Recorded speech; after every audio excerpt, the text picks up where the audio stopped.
여러분 안녕하십니까? 광주 MBC 5시 뉴스입니다. 김태년 더불어민주당 원내대표는 전두환 씨 등이 거짓된 주장을 못하도록 역사왜곡 처벌법 입법에 속도를 내겠다고 말했습니다.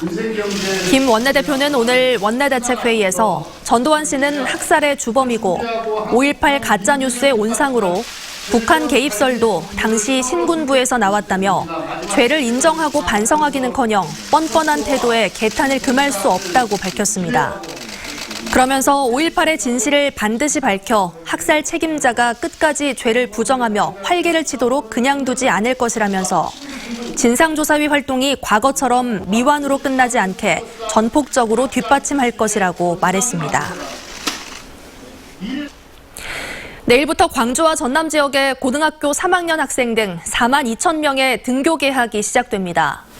등교 개학에 따라 시도교육청은 학생들의 발열 체크와 교실 내 거리 유지 등 학교 내 코로나 감염 예방을 위한 조치를 완료했다고 밝혔습니다. 다음 주부터는 일주일 간격으로 고2와 중3, 초등학교 저학년의 개학이 순차적으로 이어질 예정입니다.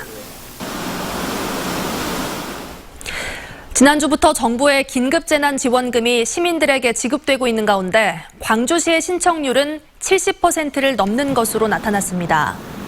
광주시는 오늘 낮 12시를 기준으로 60만 5천여 가구 가운데 43만 9천여 가구가 긴급재난지원금을 신청했고 지금까지 2,807억 원이 시민들에게 지급됐다고 밝혔습니다.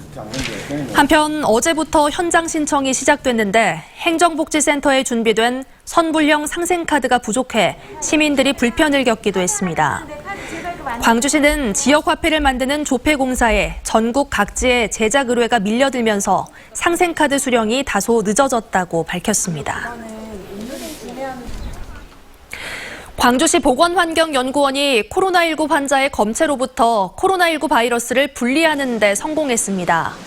시 보건환경연구원은 28건의 환자 검체에서 바이러스 분리를 시도해 10개 검체에서 바이러스 증식을 확인했고 이 가운데 5개 검체에서 차세대 염기서열 분석 기법을 활용해 코로나19 바이러스임을 확인했다고 밝혔습니다. 코로나19 원인 바이러스를 분리한 지자체는 전국 17개 시도 가운데 광주가 유일하고 이번에 분리한 바이러스는 지역별 환자 특성을 연구하는 데 활용됩니다. 광주 지역 경제단체들이 민간 일자리 창출을 위해 힘을 모으기로 했습니다. 광주시는 광주소상공인연합회와 하남산단관리공단, 외식업중앙회 광주지회 등 7개 기관단체와 업무 협약을 맺고 코로나19 위기 극복을 위한 일자리 창출에 공동 협력하기로 했습니다. 이들 단체들은 일자리를 통한 급여 소득을 적극적인 소비 활동으로 연결시키는 선순환의 경제 생태계를 조성하기로 했습니다.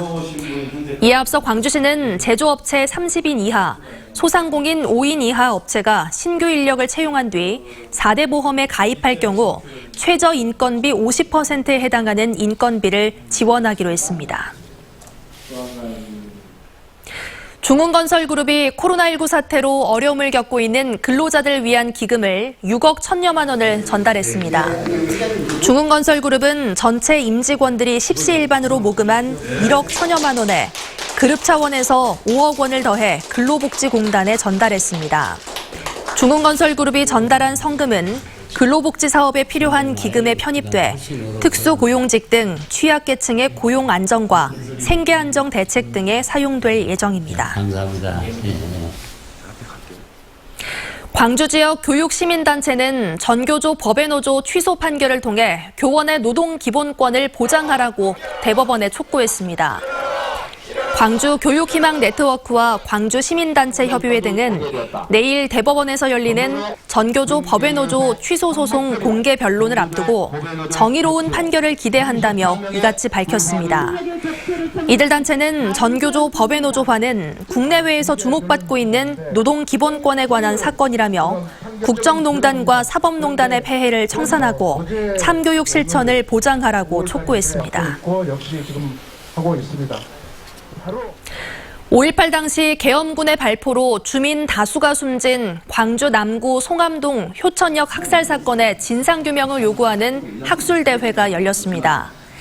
광주 남구는 5.18 40주년을 맞아 송암동 효촌동 사건은 계엄군의 불법 민간인 학살이라는 내용의 학술대회를 열고 진상규명과 가해자 사과를 요구했습니다. 5.18 당시 계엄군의 총격으로 민간인이 숨진 두 사건은 과거 4차례 조사 시도가 있었지만 사망자 숫자 파악 등 정확한 진상규명이 이루어지지 못했습니다. AI 인재 양성 기관인 인공지능사관학교에 전국에서 지원자가 몰리고 있습니다. 광주시에 따르면 인공지능사관학교 첫 교육생 모집에 현재까지 383명이 지원해 2.1대 1의 경쟁률을 기록했습니다. 교육생 모집 기간은 이달 말까지로 아직 열흘 이상 남아있는 시점인 만큼 지원자는 더 늘어날 것으로 예상됩니다.